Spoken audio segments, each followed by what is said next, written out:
আসসালামু আলাইকুম। আসসালামু আলাইকুম। ভাই ভালো আছেন? দেখেন আজকে আমরা চলে এসেছি কোটচাঁদপুর পেয়ারা বাগান।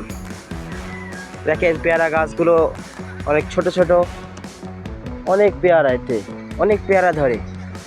দেখেন ভাই, ভাই কোটচাঁদপুরে আরও আছে মালটা গাছ।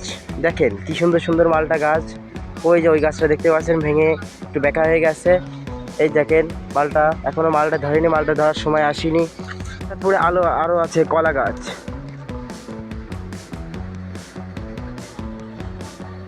দেখতে পাচ্ছেন আমার সামনে কলা গাছ আছে, মেহগনি গাছ আছে।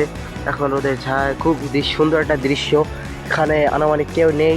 দেখেন ওখানে দেখতে পাচ্ছেন গ্রাম অঞ্চলে যে ফসলের আবাদ হয়, সেখানে চাষ এই যে করা হয়। দেখতে পাচ্ছেন মোটর দ্বারা পানি দেওয়া হচ্ছে সমস্ত ফসল গাছগুলো যেন বেঁচে থাকে। ফসলগুলো বাঁচার জন্য আমাদের ভাইরা ওই সার ব্যবহার করে থাকে, জৈব সার ব্যবহার করে থাকে। ভাই কোটচাঁদপুরে আছে লিচু গাছ। কোটচাঁদপুরে আছে লিচু গাছ, এই যে দেখুন। দেখতে পাচ্ছেন আমি এখন যাচ্ছি লিচু গাছের দিকে। এখনও লিচু ধরার সময় আসেনি। লিচু তো হয় গরমের সময়, দেখতে পারবেন গরমের সময় আসলে আমি আপনাদেরকে লিচু ধরা দেখাবো। কোটচাঁদপুরে আছে আম গাছ।